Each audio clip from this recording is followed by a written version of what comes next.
So first, Absolutely. and I was Let's dig it all up. Oh, no. True. You'll never guess. So sidebar. Yes. And also, I feel like I shouldn't have to remember everything. I know. Actually, I have to talk about this. 3, 2, 1. Hi, everyone. I'm Alicia, and this is also a podcast. I have a very special guest with us here today. Before I get into it, check us out on Instagram, TikTok, YouTube, and Patreon. All the links are in our description. And please be sure to rate, review, and subscribe. Okay, so today I have with us the only person I know that knows more reality TV than Meredith and I combined. She is not only the biggest fan of the podcast, but my personal biggest fan, which I love. She used to listen to the podcast while we worked together and then make eye contact with me. Please welcome my very close and personal friend, Lainee. Lainee, I'm so happy. It feels like Inception because you're always listening to me and texting me about it. I know, and we've talked about doing this. You were like, if I ever need a guest, I'm just going to call you. If I ever need someone to step in. And thank God I'm catching you before you have a child to take care of, because what will we do then? Lainee's super pregnant, to everyone who doesn't know. So pregnant. Very. No offense. Okay, so Lainee, I'm going to throw you a softball, and then we're just going to get into it because I know we could talk for hours, and I obviously can't do that to everyone. We have to cap this somewhere. You, as I said, know reality TV way better than anyone I've ever met. What was your gateway drug intro show into reality TV? Do you remember? Probably Survivor season 1 when I was 5. My God. You had no parental controls. We watched it as a family. Oh, Like, it was actually, like- that's fine. Yeah, we watched it as a family, and I was really into it. Like, I made my husband watch it. Like, I think like last Not year, when the you were first 5. season. Not No, when not when I was 5, and he was like in middle school or high school at that point. Yeah, it was Survivor. I was just obsessed with Richard Hatch as a child. I really thought it was funny that he just walked around naked on this island and made everyone uncomfortable. Nice, Lainee, nice. Yes. Nice. No, I love a controversial figure. And especially that season just still is ingrained in my brain with Sue's speech at the end when she's like, there's 2 things on this island, snakes and rats. You have Richard the snake and Kelly the rat. God. I'll never get over that like Midwestern trucker woman just like ripping the 2 of them in. And then from there, were you mostly a Survivor girl, or like what happened, girl? Where did you go from there? I watched like the first 8 seasons of Survivor and then I fell off. But the year after CBS did Survivor, they did Big Brother. And my mom was like, well, we love Survivor, so let's watch Big Brother. So I've been watching Big Brother every single season since the very beginning. Which one do you like better, Big Brother or Survivor? Do you have one? Big Brother. Okay. Because Survivor, I stopped watching. I forget why we stopped watching. I don't know. I was a small child. And then Big Brother, I just like kept up with. And for the longest time, I like wanted to apply to it. And then I was like, that would be terrible for my mental health. Once my frontal lobe fully developed, I was like, that's not a good idea for me to ever do. Do you have a favorite Big Brother season? Probably season, what was it? It's either 11 or 13. My brain always gets mixed up. I used to be able to name all the winners in order. I know, you have such a weird brain. I know. The Brigade season, mainly because Brittany is my absolute favorite, and I still will watch like the compilation videos of her confessionals.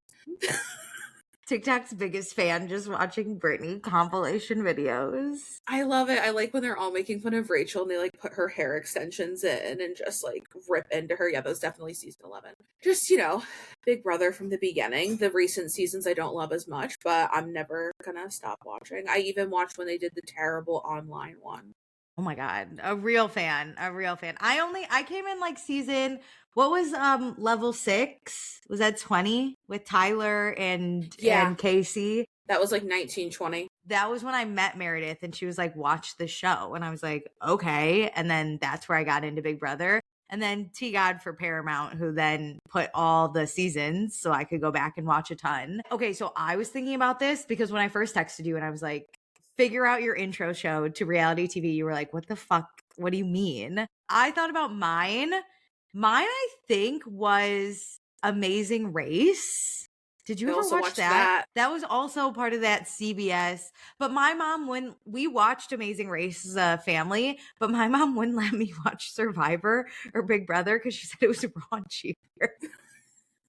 Yeah, And no, I think there was no rules in my house. I watched Showgirls when I was like 10. I think my mom thought like the Amazing Race, she was showing us the world. The world. And she's like, it's so important to learn to travel. And like, why would we just watch these idiots be naked on an island or like these other idiots trapped in a house together? She wanted us to travel. Probably the smarter parenting decision. My mom kept me from a lot. Yeah, no, and then there was me who I've watched almost every reality TV show under the sun because I started at age 5. No, truly, I'm somewhat jealous of you because I used to, so I'm the oldest of 3. So obviously in my house, we watched Disney Channel way past when I was supposed to be watching like Disney Channel and Nickelodeon, but we had 2 TVs. We live in a split level, so there's no basement, but I would go downstairs to the TV all the time.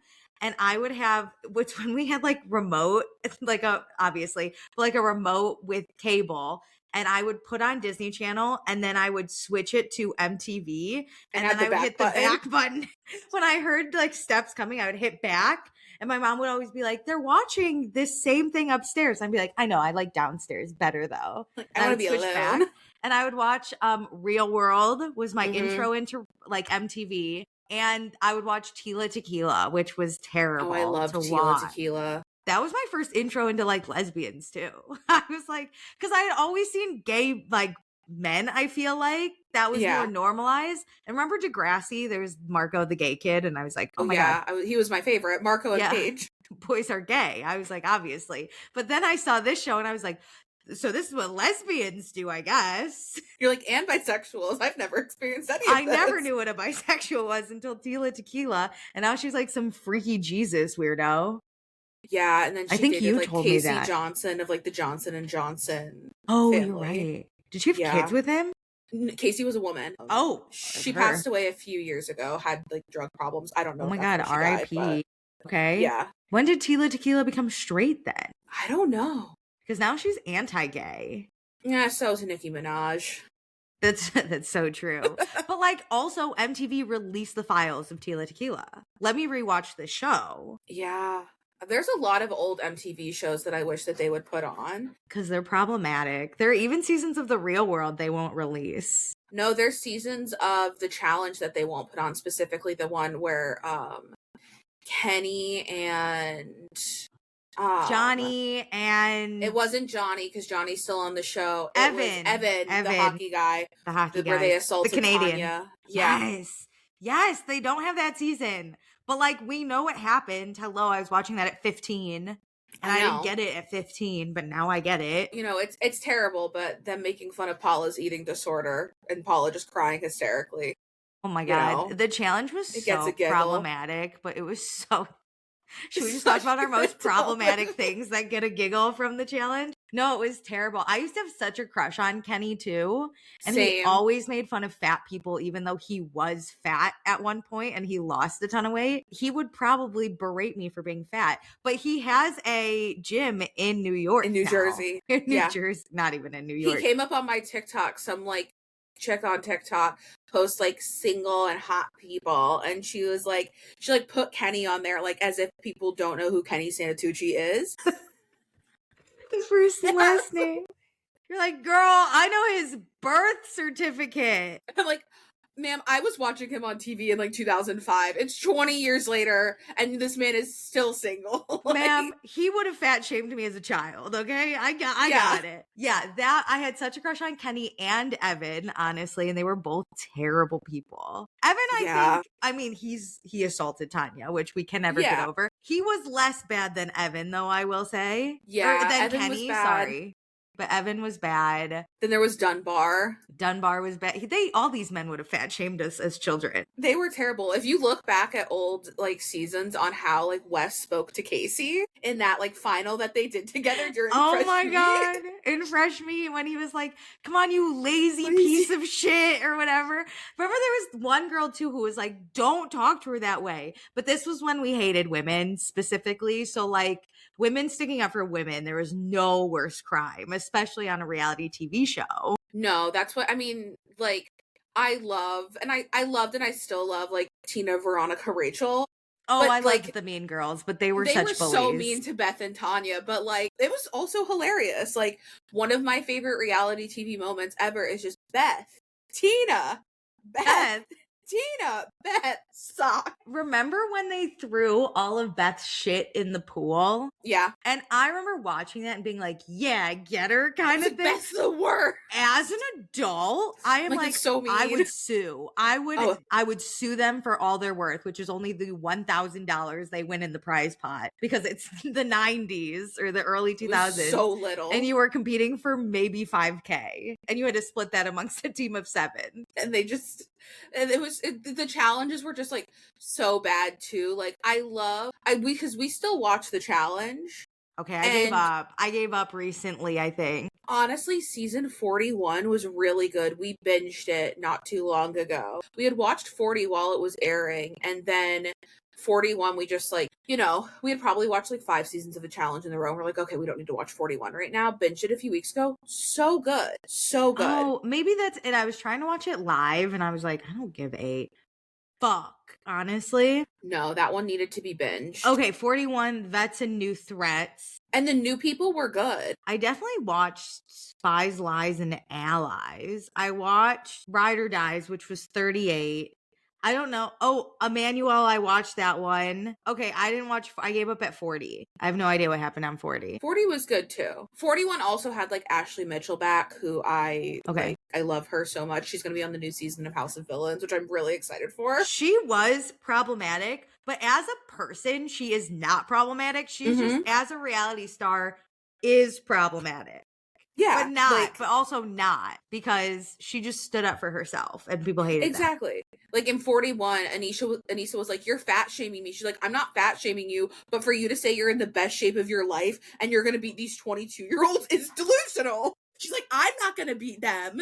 And like, I'm in arguably better shape than you. And Anisha's like, you're fat shaming me. And it's like, no, girl. No, I'm just saying. We need to be realistic that maybe that the show that we've been on for 20 years, it's like a physical competition. Oh my God. That used to be like, I don't know, a pole wrestle was the most aggressive thing you did. You would maybe bike up a hill. Yeah, to now you're doing like a 3-day challenge where you're literally having to climb a mountain. Like you're like Expedition Everest up this. No offense to Anissa, but she was never in the best shape of her life, even when she was 20.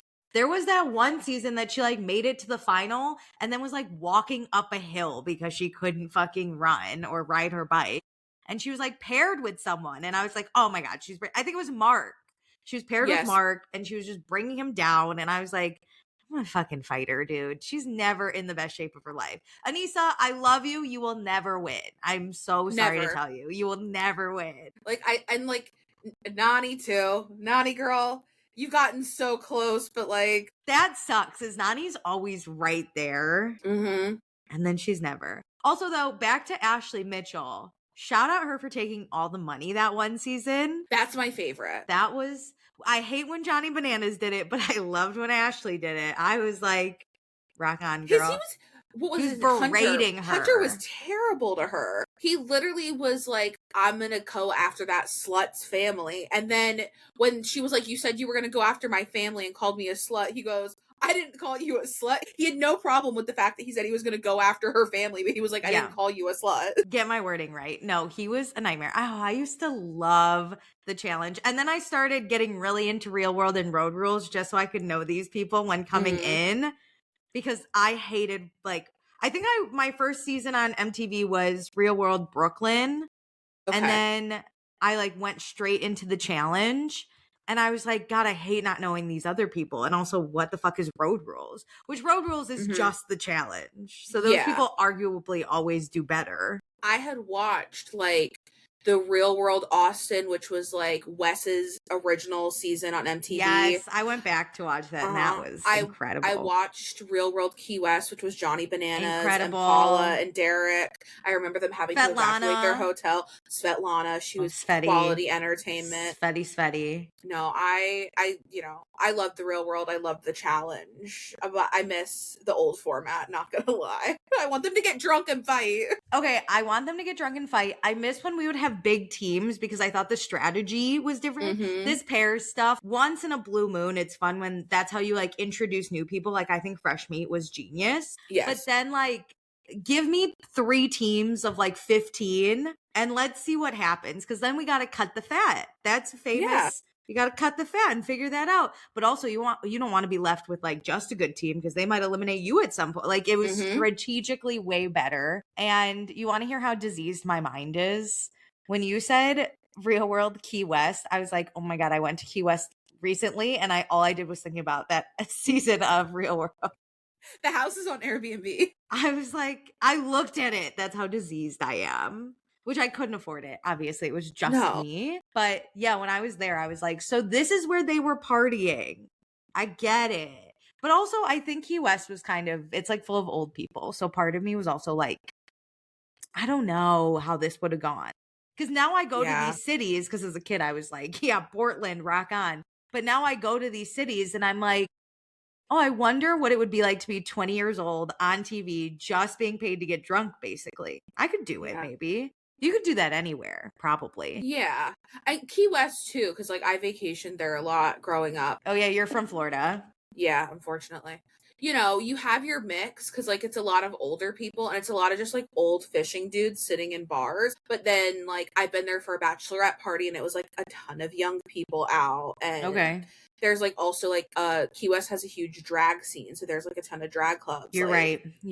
There could have been a ton of drag stuff. That was 21 and up when I was 17. Right on. You look older than you are. You basically, from the reality TV that you watched, aged at least 15 years. 100%. Mentally, like, you're so mature. You know what's going to happen in these clubs. Yeah. Who was watching What Not to Wear at 8 years old and being like, yeah, Stacey London, I really hate the way this woman dresses. Oh my God. I wanted someone in my life to put on that show because I was like, I don't need this. I dress well. Yeah. 8, you're like, I'm better than this. I'm like, Mom, can we put grandma on? The best too was I would watch these shows and be like, that's so embarrassing that they're dressed like that. It obviously looks really bad. And I was like in Bermuda shorts and like a polo. And I was like, God, they're so ugly. They don't even know fashion. Yeah, no, I was in Mary-Kate and Ashley's line from Walmart that I like forced my mother to buy me every single thing. Yeah. Wait, okay. Speaking of fashion, we're also huge fans, or we grew up huge fans of America's Next Top Model. My favorite. Did this give you an eating disorder or body dysmorphia? Like it kind of did me, but I loved it. Probably, because like I was also everything gave me an eating disorder. Yeah, but I would like watch it and be like, oh God, Takara, what is she doing? And it's like you look at her now and it's like Takara is in no way, shape, or form a plus sized woman. No. Like I'd be like, she gained 2 pounds. That's crazy.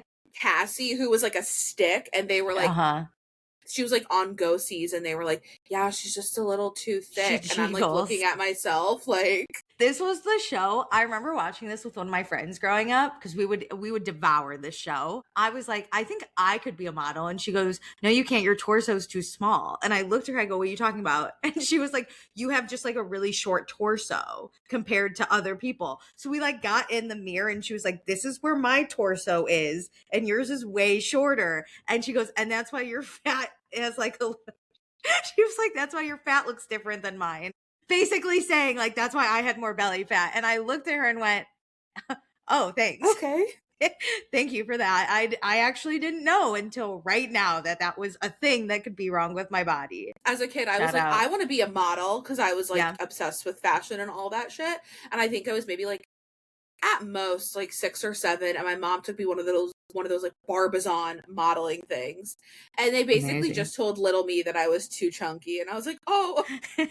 Like, but I'm a plus size model. Yeah. I'm like, they don't have plus size kids models? Like, that's crazy.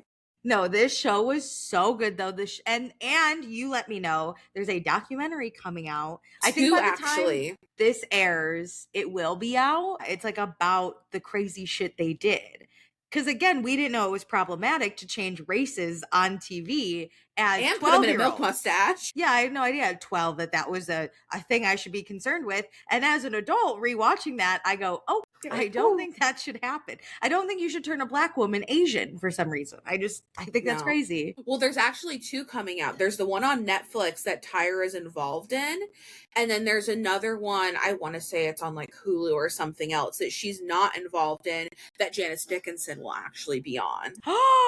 Because they hate each other, don't they? Yes. Because we're getting the one from like in the Netflix one that Tyra's on. She's gaslighting us. Like in the trailer, she's like, yeah, like we were doing bad stuff, but like you guys wanted more. And it was like, Tyra, I was 8. Like, of course we did, Tyra. It was 2000 and there were only 5 channels we could watch. And this showed up. I didn't ask for you to put Kaylin in a coffin 2 days after she found out her friend killed themselves. Like, yeah, I actually, you had already filmed it. You were just putting it out, and I was a child. I didn't know better.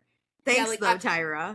We weren't writing in. Like, if there wasn't social media then, I was just, like, tuning in. Hey, can you make these girls more miserable somehow? Yeah. Love Alicia. Yeah, XO. Can you stage one of them stealing the other one's protein bars and then Red Bull? Can you have them get lost in Tokyo and then cry their eyes out when they can't speak the language? That'd be amazing, actually. No, Tyra, we actually didn't know better. No. I didn't even know you could write it, honestly. I didn't have internet access at this point. Thank you. No, I was playing Paint on the computer. Like, that was the extent. I was playing Paint. It's so good. No, okay, so it's like Fyre Fest, where you have one with Billy McFarland and one without Billy McFarland. Okay, I'm obviously gonna watch both. I hope they come out on the exact same day so I can binge. No, they're within a few weeks of each other, but I'm gonna eat this shit up. I'm so excited. I haven't seen Jade, the undiscovered supermodel in any previews yet, but that is because Cycle 6 is my favorite, like by far. That was with Danielle and Jody. Yeah, Jody. Did that have Jade on it? No. Yeah, Jade was Cycle 6. Ferranda, my dear, I know your skin is bumpy, but my skin is flawless and you look really lumpy. They had him do a rap battle. It was Wild and Out. Sometimes, oh my God, you're right. Sometimes I would watch these shows and be like, I could do that. And I remember watching the Wild and Out rap battle. I was like, I could not do that. I would be Jody, I think Jody actually did really good. I would be one of the other white girls that was like, yeah. Ferranda, I think fucking sucked that season. And I was like, oh. I don't remember. That episode, though, specifically the Wild and Out episode, is one of the best because it starts off, the mini challenge is they're at Wild and Out and they're doing the question game. Everything Jade says is not a question. She just makes statements. And then the producers cut to her in the confessional and she's like, what? And they go, question. And then it's like the battle where she does like the Ferranda, my dear. And then you go into the best for your face challenge where they like had to sell the makeup. And it's Jade walking into a party and she says nothing and she walks upstairs. She just goes, party. Yeah, you always love a problematic character on reality TV. No, that was my favorite. It's too good. I actually met, because years ago, my store in the Upper East Side that I worked at, Leslie from Cycle 6, who was the one who had like the tattoo on her pelvis. She came in. Mm-hmm. I was like, are you finding everything okay? And then I was like, did you identify her? Yeah, you do. Really? I go, are you Leslie from Cycle 6 of America's Next Top Model? And this is You're so embarrassing. You're and so embarrassing. She was like, girl, what the fuck's wrong with you? Like, how do you know that? And I was like, it's my favorite cycle. I was watching it last week. What are you talking about? And then she stayed in the store. Last week is so good.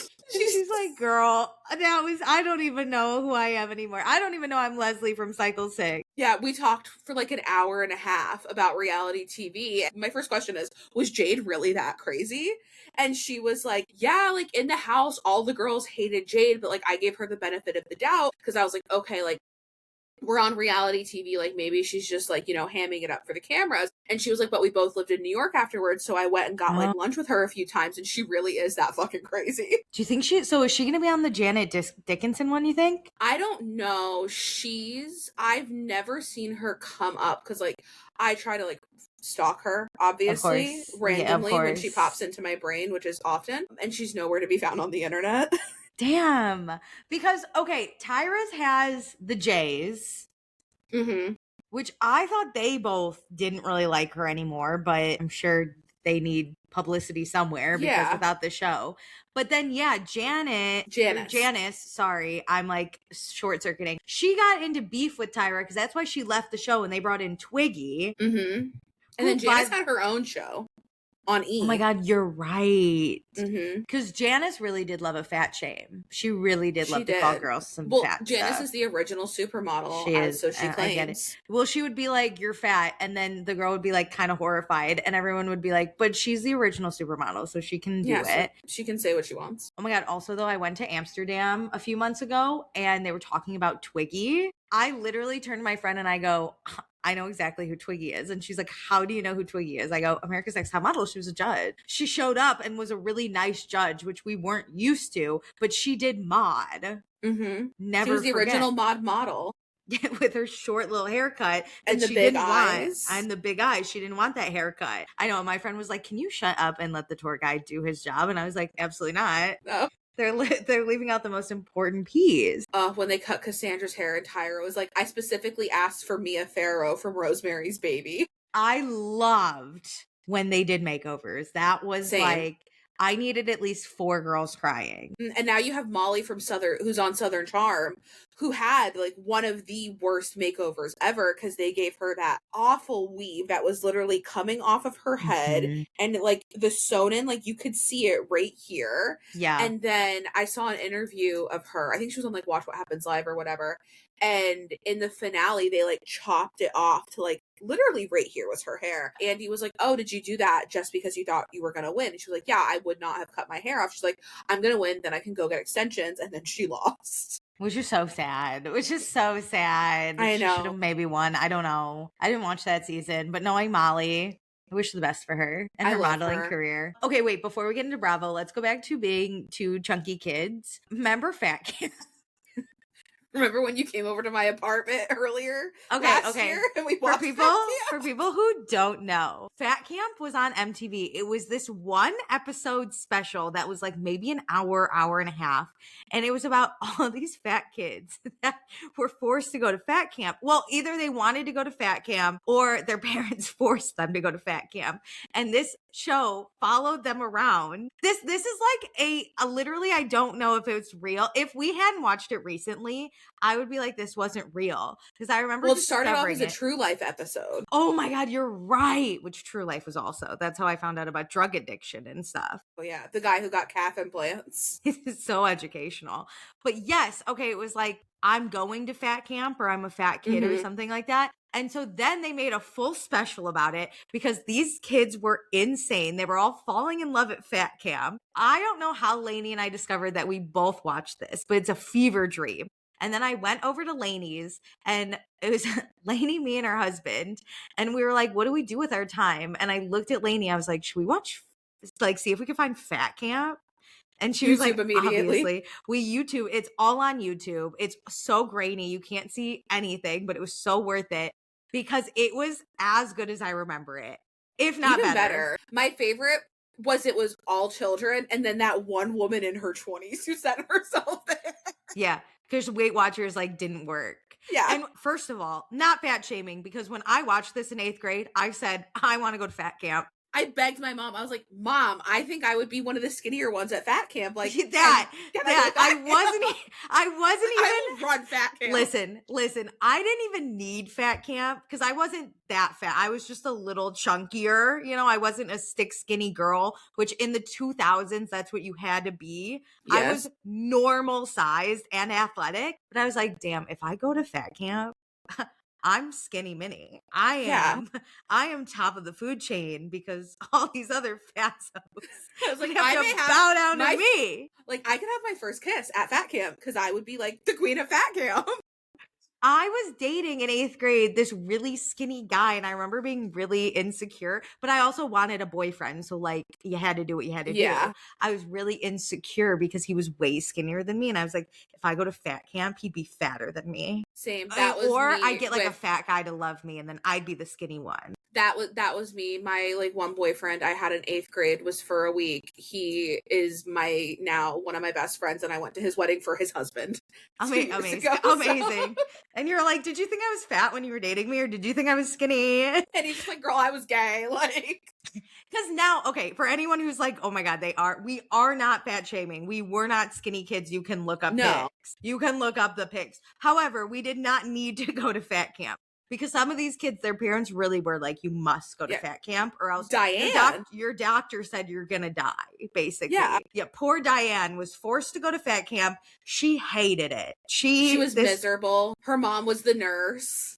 And she would just go to her mom every day and cry hysterically. I know. Her mom was straight up like, I'm trying to save your life. And Diane's like, I don't want to. I want to be. But she also didn't like being fat. Because remember when she fell and then she was like, Stop it. She was crying. I love when people fall. I'm sorry. I still laugh at people falling. She was crying and she was like, if I wasn't fat, this wouldn't have happened and it wouldn't have hurt. So she didn't want to be fat, but she did love food and she didn't like exercise. Which she didn't. They really made these kids exercise a lot and eat I would have lost 10 pounds just from not eating because that food was disgusting. They had a kid that was dealing in candy bars. What was it, Petey? They couldn't. With his fedoras. That going one around kid, fat shaming girls because he had lost 10 pounds. Okay, fuck Petey, because that kid was fat and he was fat shaming the other girls. And he was just not cute. Like, he had a terrible haircut. He wore a fedora. He was awful. Like, fuck Petey. I'll stand on that business. No, I hated Petey. When we watched it last year, the whole time I got like, enraged. I straight up wanted to go to fat camp just to bully the fuck out of Petey. Mm-hmm. And then the girl that he had that had broken up with him, and then he was going around fat shaming her and calling her a slut, got with like the best looking guy at fat camp. Got with the hottest guy, the guy I would want at fat camp. Exactly. I was like, oh, he looks like he would be a football player. I would want him outside of fat camp. I was like, he would have been my type. But yeah, and she got with the best looking guy, and then Petey was like, please get back with me. And I was like, boy, you just spent 24 days fat shaming her. Like, and you now? were so mean. Well, because Petey had come to fat camp like multiple years in a row. So Petey was like, I'm the king of fat camp. He ran that place. Yeah. He was always gaining weight just to come back to fat camp. Which I get it. If you find a place that you run, make sure you can never leave. I mean, if you've ever seen the movie Heavyweights with Ben Stiller, which is how I was first introduced to there's such thing as fat camp, the guy Pat in it, who was the counselor, had been going there for 20 years. That's why he ends up getting to run it in the end when Ben Stiller's father, played by older Ben Stiller, comes in and is like, I'm selling this because my son's a lunatic. But like, I get it. At school, he probably wasn't top of the food chain. He gets to fat camp. He not only is top of the food chain, but he gets to bully other fatties. Oh, Petey was livid. And now there's cameras. Like, Petey's like, I'm gonna be famous. And he's mic'd up. He's one of the main people. Listen, hurt people hurt people. And Petey went in that fat camp to hurt other hurt people. Petey was sad. And, Petey went back to school and that shit aired. And he was like, everyone's gonna be obsessed with me. Everyone's gonna love my fedora. And everyone's like, wait, Petey, not only are you annoying and no one at school likes you, but you're a dick. Yeah.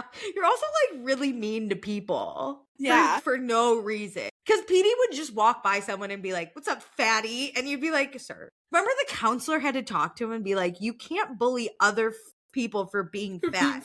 You're at fat camp. That's everyone's biggest insecurity, Petey. That's what, at least call people ugly or something. You straight up just go for their one thing they're here to better themselves on. And then he tried to get with another girl and she was like, you're fat. No, I'm just You're all just like, that didn't happen, but it should have. I would have had Petey fall in love with me just so I could call him fat to his face and then walk away. Break his heart and his ankles during color war. Oh my God. I felt really bad for Diane because remember when she didn't shower and she smelled and everyone was like, Diane, you smell. And then that one counselor got naked to be like, they're just bodies. I was like, what's happening? I need to go see my mom. It was a March day well spent. It was cold, and this is what we decided to do. And your husband had never seen Fat Camp before. No. So we introduced this to him because As we this was our paused every childhood. 5 minutes. Yeah, to because talk. we were cracking up. It was a great show. So anyone who's like, I don't remember this, I'm telling you, Fat Camp was the ultimate.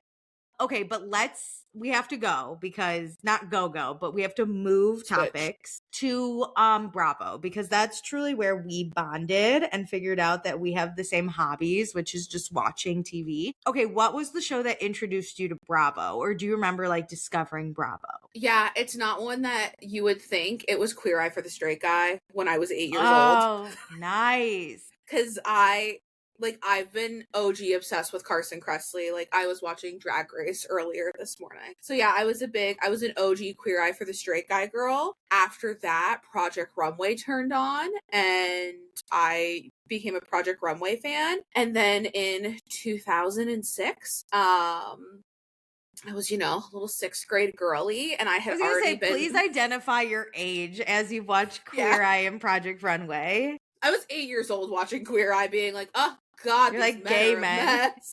Gay men are really where it's at. And then you found your first boyfriend, and you were like, at least he's gay. Thank God. No.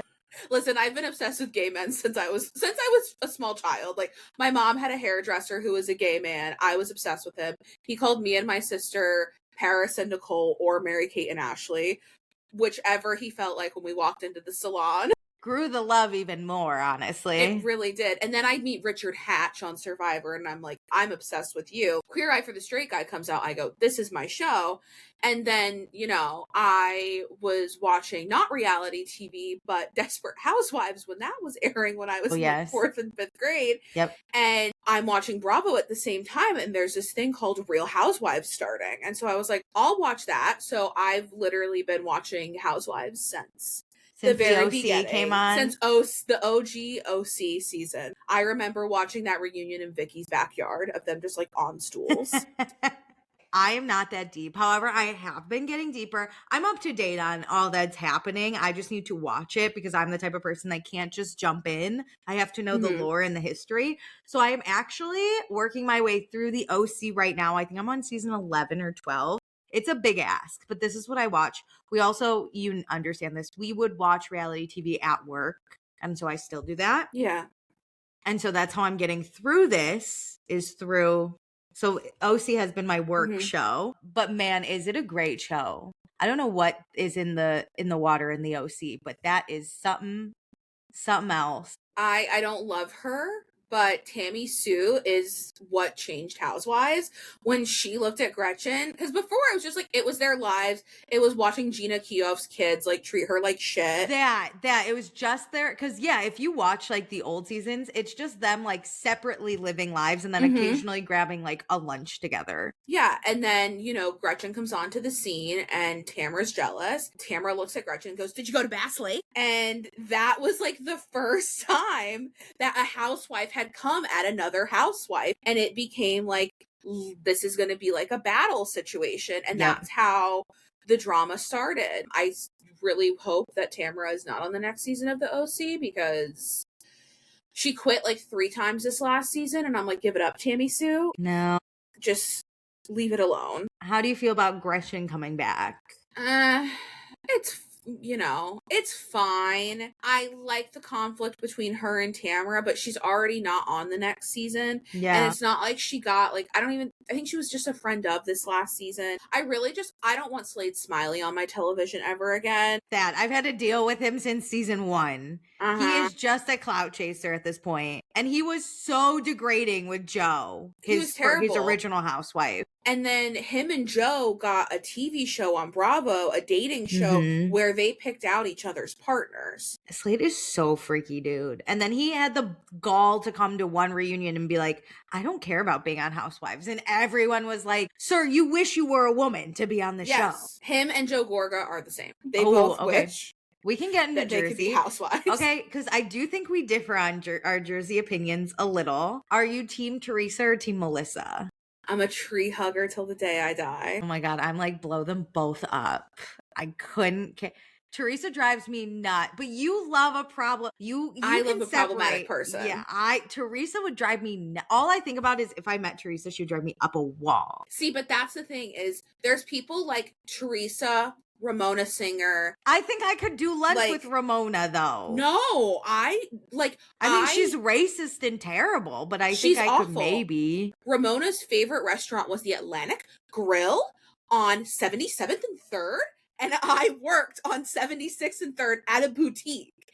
And my biggest fear every day was Ramona Singer walking in and terrorizing me. And this one hostess told me, she came in and I was like, she was like working at the Atlantic Grill and we were talking and I go, oh, do you ever deal with Ramona? She's like, yeah, I didn't know who she was. And she called the restaurant. She's like, hi, I need a reservation for 6 tonight at 7. And they were like, yeah, no, we can't do that. She goes, do you know who I am? And she was like, no. She's like, I'm Ramona Mazur, singer. And she was like, I still don't know who you are. And she's like, give me your manager. And Ramona's got a table. But she was like, no, she's literally awful. Oh my God. But like Teresa and Ramona, I want them on my TV. I don't want them anywhere near me. No. The only housewife that I've had a run-in with is Kelly Ben-Simone twice. We did not speak to one another, but she was by our old office. I walked outside, full-length white fur coat, little tiny dog. She's right there, living in New York. I've seen a lot of celebrities. I walked past Susan Sarandon a few months ago. I was gagged. I was gooped. But seeing Kelly Ben-Simone in the flesh, I was like, there she is. And then a few months ago, we're on our way to a doctor's appointment, and her and I sat on the same train across from each other for like 15 minutes. Train? She does. She was on the 6th train with me. She got off at 59th Street. I got off at 68th. And I sat there and I was just like, she fully clocked me, like checking, like staring at her like every 2 seconds. And I was texting my friend Dylan about it. He goes, she probably thinks you're Ali Shapiro. Like, that's why this girl's staring at me. And I just wanted, like, do you still run in the streets, Kelly? Oh, that's just so good. The thing about New York is you could just run in the street. Every piece of traffic is like, get out of the street. That poor taxi cab. There's no one I hate more than people that walk. Even the bikers, like there is a bike lane, ride in the bike lane, get out of the road. We have a car, so like we drive in the city all the time. Mm-hmm. I hate them all. I hate every pedestrian. But like, I also, hate the bikers. I hate when bikers are on the sidewalk as a pedestrian. You're gonna fucking kill me, okay? Cut it out. So Kelly Ben-Simone is like, which also, I knew her husband because he was on Top Model. Exactly. Which was crazy. Okay, so what would you say is your favorite housewife franchise? New York, all the way. I'm never not Original? watching OG? Yeah. Oh, screw the new cast. I'm never not watching OG Roni. It's something I always, because I need the TV on in the background basically at all times. Of all times, yeah. Yeah. And so it's always just New York going on in the background. Jacob, my husband, he is almost caught up on Jersey. He's been going on his Jersey journey. Mm. So he's watched from season 1. We're on like season 13 right now. Rachel Fuda and Danielle Cabral's first season. Oh, nice. And once we get through that, he is like, okay, like I'll finish Vanderpump Rules because he hadn't finished that. And then he's going to start Roni from the beginning because he needs more context because this is always on in our home. And he just walks in at Dorinda being like, I cleaned, I cooked.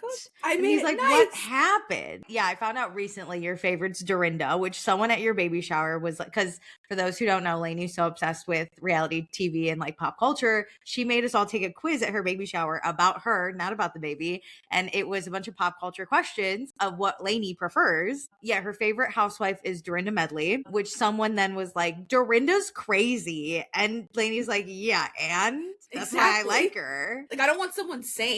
I think you're crazy if Kyle Richards is your favorite. Like, oh, disgusting. Oh no, I can't stand her.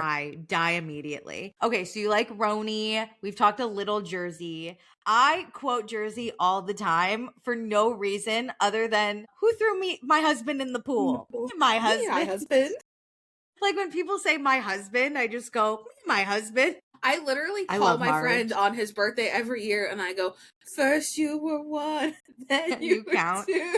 That? And I just do Melania. Remember when that made oh, no, not that it song. Was Waking Up in the Morning. Waking Up in the Morning came in and COVID. And I remember being like, wait, what the fuck? Why do I know this? Because I would dabble in Housewives, and that was something I had dabbled in, and I was like, why do I know what this is from? And then I was like, oh my God, it's Jersey. I gotta watch Jersey from beginning to end. I must see every single minute of this show. I'm so happy Jacob is on that journey. That journey is incredible. No, it's one of my favorites. It's a really easy one if you're trying to get people into the Housewives world. It is a very easy one to get people in with, because everyone has a family. Everyone has family drama. That's what Jersey, the first couple seasons especially, and are. And that's, I think, what made it better drama. Was the mafia feeling of like, you don't fuck with my family. Me and my family, we are as thick as thieves. It was also crazy because you had, first season, you had the sisters and then the sister-in-law in Caroline, Dina, and Jacqueline. And then Teresa was there, and Teresa and Jacqueline became friends, but everyone else was, and like Dina too, but some people were a little iffy on Teresa at first because then like Danielle Stubb was there. I loved when Caroline would be like, Jacqueline, you got to choose, because her and Teresa were beefing, and Jacqueline's like, I can't go against the family. And her husband, who was actually related, was like, I don't give a fuck. Yeah, Chris Loretta could have given a shit because he was best friends with Joe Giudice. Which, who didn't want to be, you know? Joe Giudice was, Juicy Joe is just something. Him and Melania were my favorite side characters. I still, to this day, love them. And Rosie. I loved Rosie. And Rosie and Joe together were so entertaining, and then you throw little Melania in the mix. Honestly, bring back Kathy just so we could get more Rosie. I didn't hate Kathy. I don't even need Kathy. I didn't hate Kathy. I thought she was a good, like, B character, you know, that just kind of, like, facilitated other drama, and then would bring Rosie. And I was like, well, that's what we... Because also Richie was crazy. I was going to say, she brought Richie in, a.k.a. Jeff Goldblum. Richie's hilarious. They look identical. No, Watching they're literal the Wicked twins. movie, and I'm like, but why is that Richie? Why is Richie here? Why is Richie the wizard? Honestly, bring back Kathy just to bring back her family, because her kids were also kind of strange, and I loved every second of it. I mean, Victoria wasn't entertaining; she was bland. But little Richie, little Joey, or little Joe, what was the kid's name? Joseph. Yeah, Joseph Wakili. He was entertaining when him and Rosie took like his dad's Ferrari. Yeah, and honestly, fun to see Joe Gorga with Richie, because those two idiots. Yeah. Loved every second of it. And then Rosie with Joe Giudice. And then those were my pairs. Throw Melania in, calling her dad a troll. That's a house of women. That's what it's like to be running a house of women. 1,000%. My favorite is Joe Giudice hungover as fuck on the couch, just like with his camera up like this, filming them on Christmas morning. Because Teresa's like, Joe, get this, get it. And he's like, Joe is a dad. He is a 21st century dad. And I love every second of it. I also loved when they would make them do the, like a Thanksgiving 5K or whatever. Oh my God, and Joe would cut up the salami. Meats. It was like 3 a.m. and he's cutting up salami. And he's like, I got the meats. And they would eat the meat and then run. And Joe is always kind of the last one, but he had his meats. So everyone had to wait for him.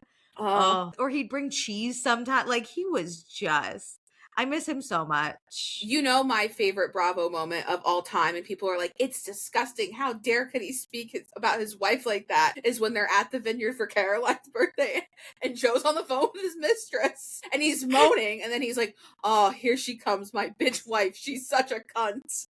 And she's like, Joe, who are you talking to? And he's like, one of my worker guys starts speaking.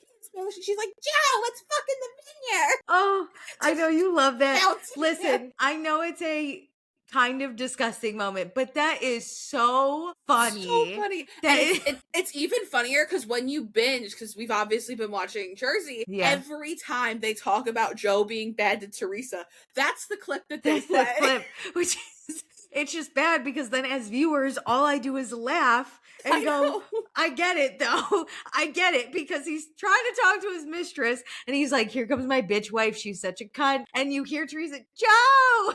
He's just like, oh no. The camera isn't even getting them, which is the funniest part. It's getting the table of Teresa getting up to go bother her husband, which like, she's not, I get it. He was cheating on her. That's wrong. Yeah. But in this scenario, Teresa could not have bothered Joe more. No.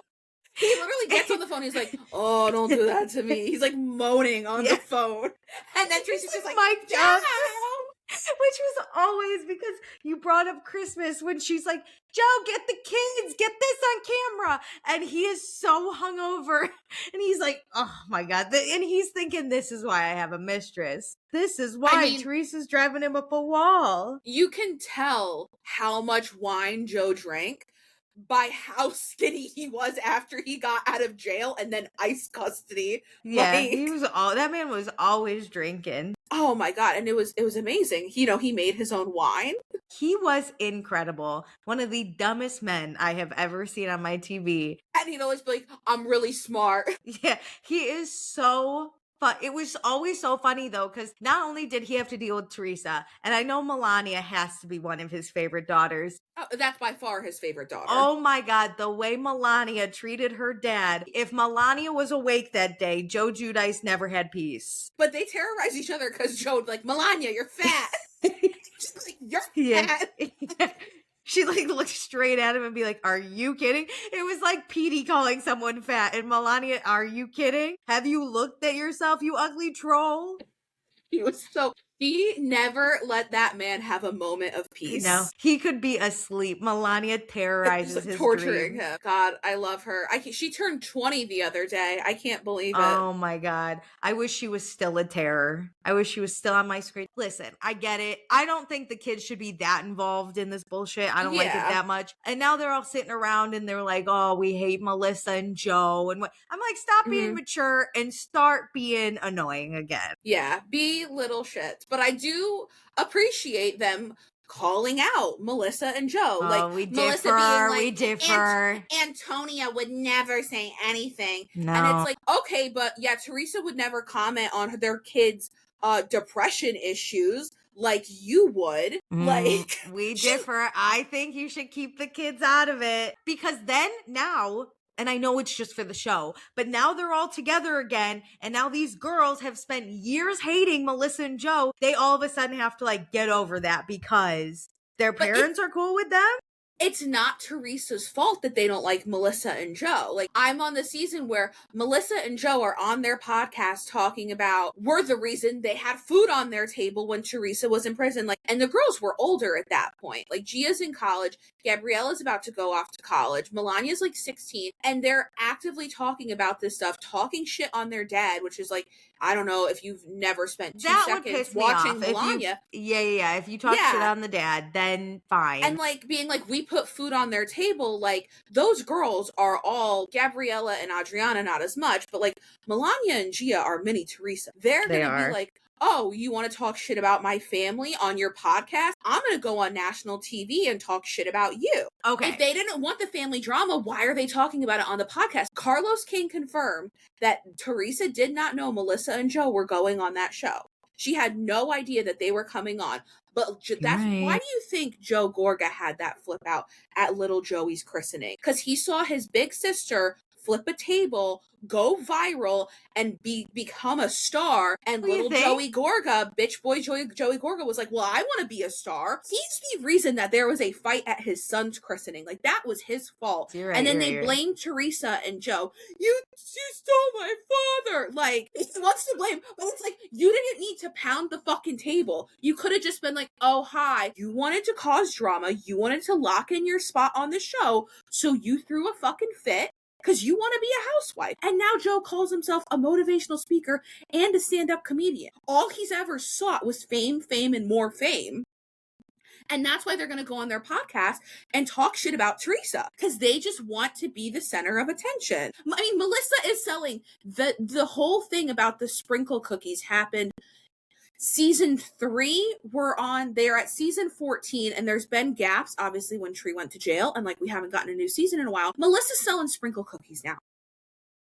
Right on, get your bag, girl. All they want is fame, and more fame, and they don't care about throwing Teresa under the bus. I don't think that's totally true. We're gonna differ because I honestly light both their houses on fire. All their houses on fire. I can admit Teresa's fucking nuts. Teresa is crazy. Teresa has moments of delusion.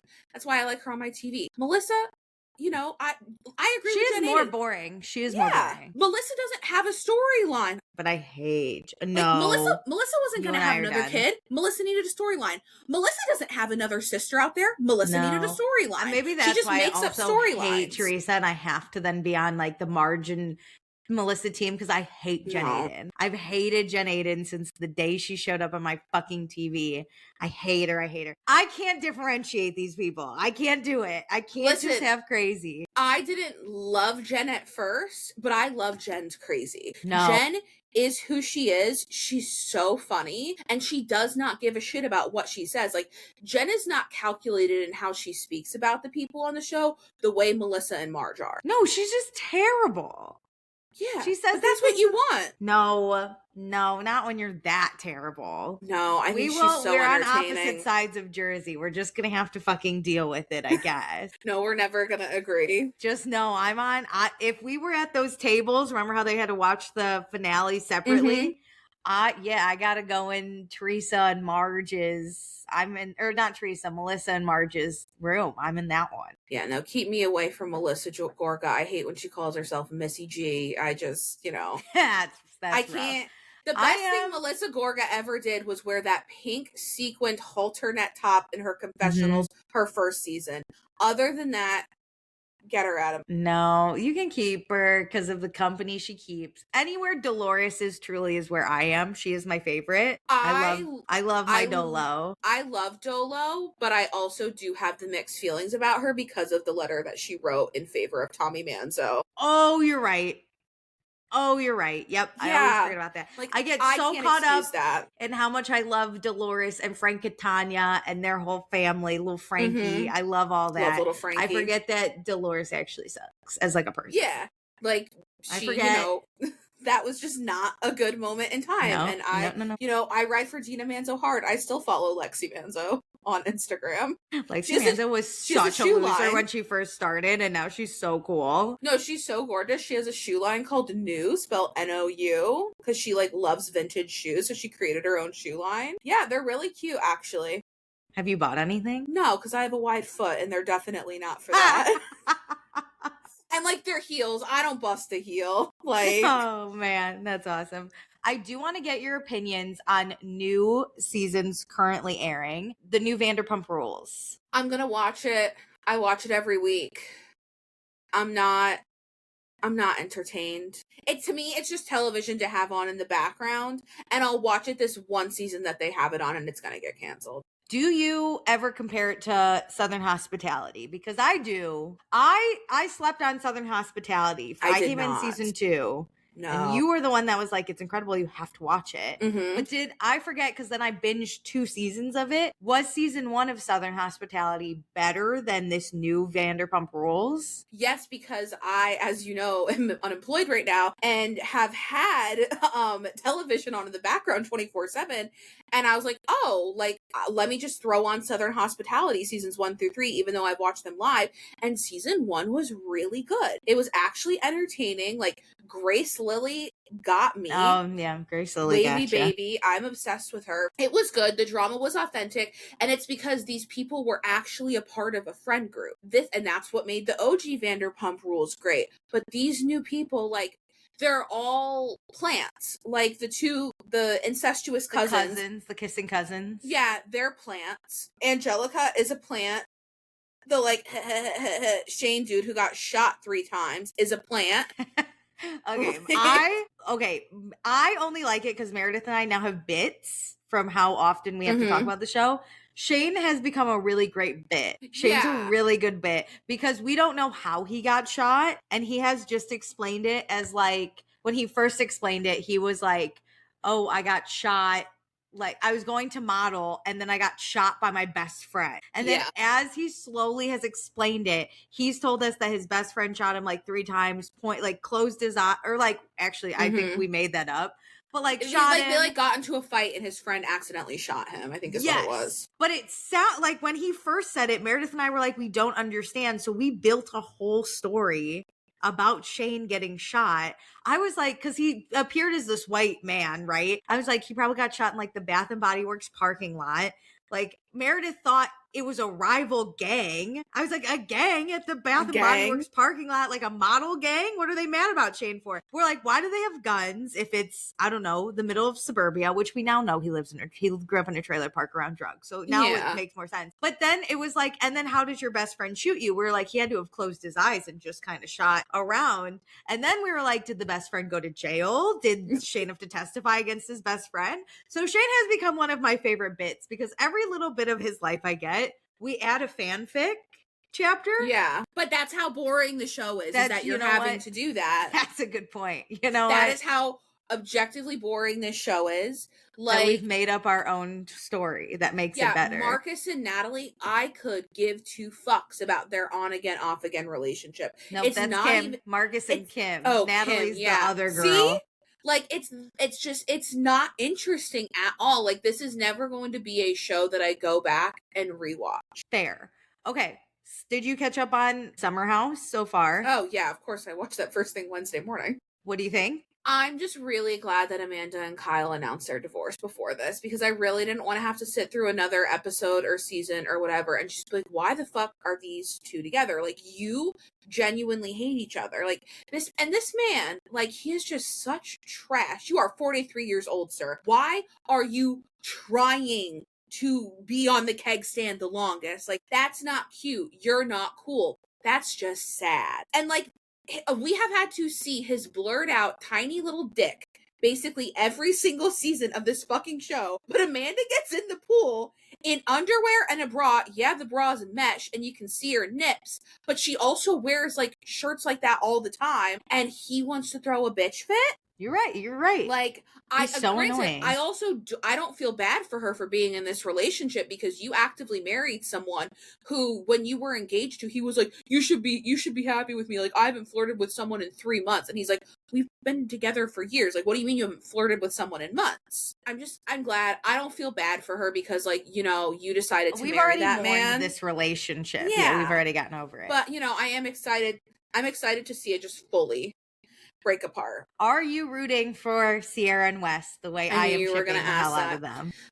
I think so. I don't think you're as in love with Wes as I am. No, because Wes would have been the guy in college who is like nice, who would have fat shamed us, but also like would have fat shamed and kind of would have been a dick. But like now that he's out of college and he's like, but he's also shorter, so like it could go one of two ways, where he's like a short asshole, or he's like a nice guy that like called all of his girlfriends, like all of his best friends that were girls, gorgeous. Like, it's hard to tell where he is there. Yeah. So I'm like, I'm not like, he's good. He's a good guy on the show. I think he's a good guy off the show too. But I do think, Sierra can do better. But they have such chemistry that I can't ignore it. I can't ignore it. He breaks her walls down. Like, she is like very goofy with him, which I really like. But I also saw her interviewing Jacob Elordi on a red carpet the other night, and he looked at her some type of way, and I was like, girl. Oh, tea. That man also has a Bottega campaign. Get with him. Like, ooh, tea. Man, how bad would Wes feel if she started dating Jacob Elordi? He'd be like, well, I already knew I fumbled the bag, but I really fumbled the bag, because she would have stuck with him. If he had just committed, they could have still been dating at this point. They would be the new Summer House, because what they're definitely doing this season, I've seen a lot of people talk about it online, is the premiere episode of this felt very similar how it was cut to the premiere of the last season of Vanderpump with the OG cast, where they're going to split this off into the city. Yeah. And then Sierra, Wes, and Jesse Solomon will still remain on Summer House with the new people, and they will slowly migrate over to the city, because Bravo doesn't want to lose a franchise, so they're not just going to stop Summer House, and it's a good show. Summer House is a show, though, that you can filter in and out. Like, you honestly have not needed Kyle or Carl or Amanda this long. No. You could have filtered them. Honestly, they could have done like maybe 2 seasons overlapping with the Paige and Hannah of it all. And then you filter in Sierra and Luke for a little bit. They don't know how to handle like new, specifically people of color coming in. No, they always really don't. fumble the bag on that for some reason. But I'm pro get rid of these other old people who don't go out and don't party and don't hook up because they're all sober or in relationships or whatever, and get me these new messy. Honestly, I think the new people that they have in is too old. They're like, yeah, I'm 30. And I was like, where are the 24-year-olds? That's what you want. Because, What I like, want. especially with, like, the younger, I mean, I'm only 32, but, like, with the kids in their, like, early, people are not drinking as much. So you want people that are younger. Yeah. And are, oh, drinking is exciting. I turned 21 a few years ago. I moved to the city recently. Like, you want people who have very recently moved to New York, because that's when, and I know you moved here like post-COVID, but still pre-COVID, like, that's when you're partying like the most, is when you first moved to New York, because you're like, I don't know how long I'm going to be here. I have to soak up every moment of it and go out all the time. Yeah. That's what I want. I want messy young people on my television. I think 26 is a sweet spot, because sure, 23, 24, that was like Lexi, and we didn't really like Lexi, but I also think they screwed her the way she came in. They didn't give her any girls to hang out with. All she had was Jessie. I think her situation was different. But I think if you introduce some 26-year-olds to then bridge the gap between the 30-year-olds, and then you could bring in some 24-year-olds. But this is like real world. You can filter in and out. Yes. I don't care who's on my screen as long as they're getting drunk and hooking up. Yeah.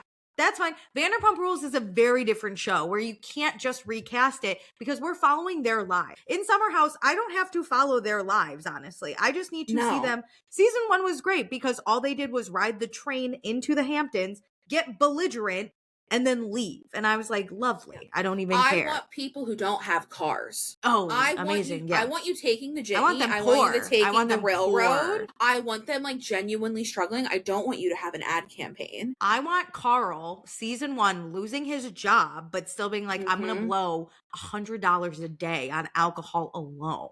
Yeah. But not having a job. Like, I need these people to not, and I know like a lot of places like Jesse Solomon lost his job because of Summer House. So I mean, so did Paige and Hannah. Paige and Hannah did. But I need these people to be like remember when Danielle would come in like late Friday night because she had to work, so she had to take the train? That was awesome, because then the next day she was like, are we not drinking at 9 a.m.? And I was like, this is real shit. We don't get to just drink on Tuesdays at noon all the time, okay? We want the people that are trapped in corporate America to then let off steam. Great. No. I love it. Okay. I have to ask one more. Southern Charm, because Meredith and I don't discuss Southern Charm. So love Southern Charm. That's another one I've been watching since the beginning. Okay. Which that was a show, let me tell you. Okay. This new season. Any thoughts? You like it? You love it? You hate it? What's going on? I think it's good. Like, I'm always going to watch Southern Charm because I've been on it since the beginning. But, like, I miss Catherine on my TV. She's my favorite.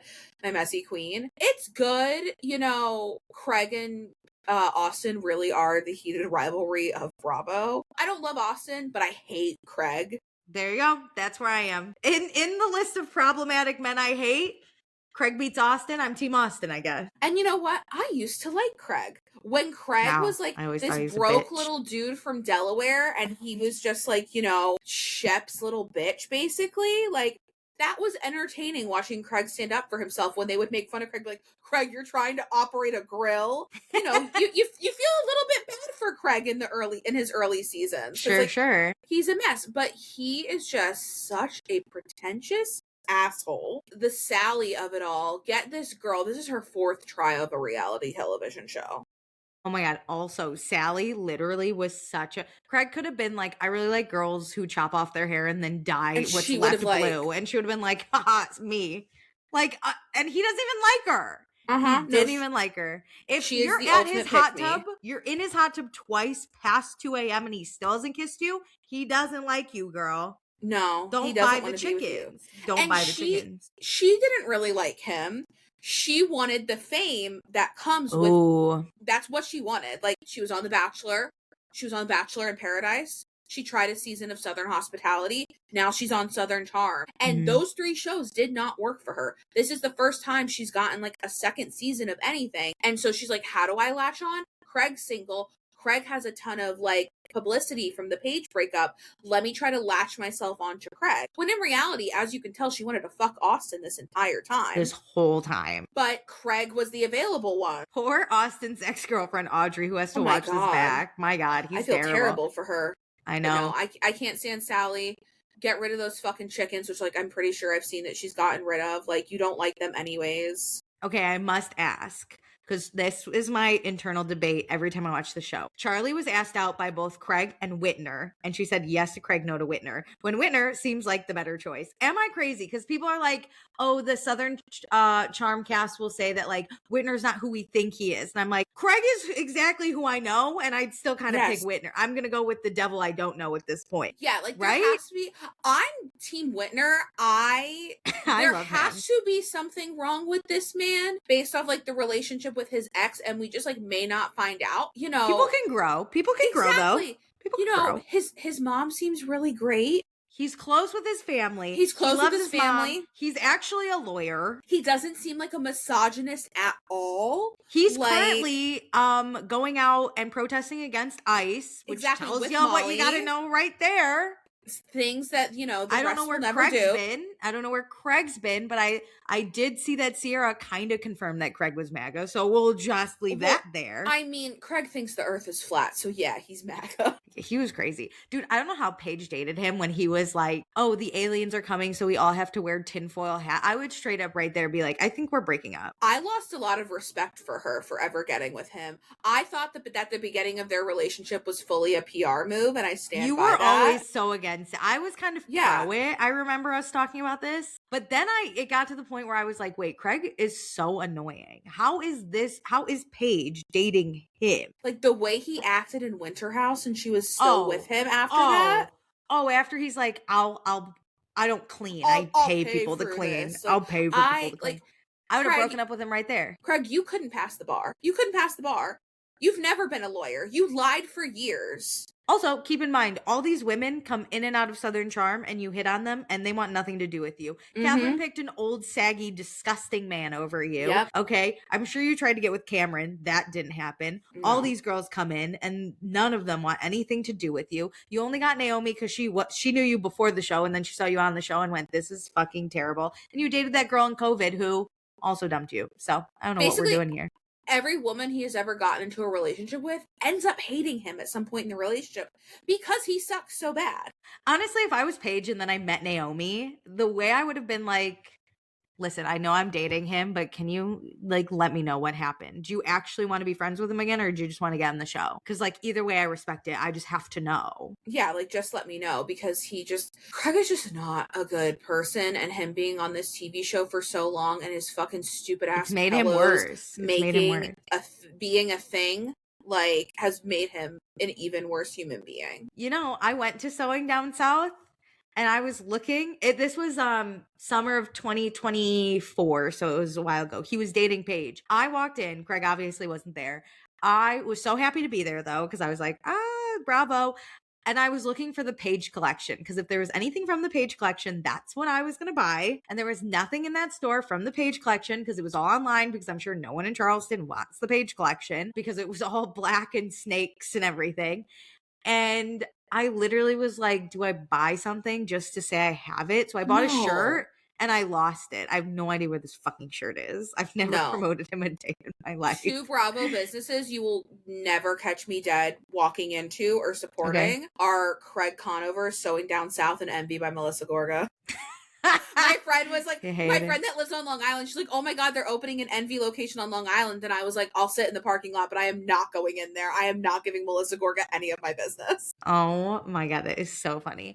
But yeah, I don't know. This season of Southern Charm is fine. I think Southern Charm has done a really good job of filtering in people. It has. The way Vanderpump Rules like just couldn't master and like figure out how to do. I will say, at what point are we going to get rid of Shep and Craig? Like, doesn't it get embarrassing? Yeah. Like, it's kind of the Kyle Richards of it all. Like, is it not embarrassing that this is the only thing you've done for 10 plus years? I mean, Shep has literally no storyline this season. His entire storyline is that he's dealing with the Austin and Craig fight. And that's all that he does. We have no idea. I mean, thank God we don't have to watch him be obsessed with a 26-year-old who lives in the islands again, because if I had to watch that, like the people buying the text message cup, I don't want to hear that text message read out loud by Shep ever again. I don't need it. It makes me physically uncomfortable. Yeah. Not a fan. He, to quote Bethany Frankel, go to sleep.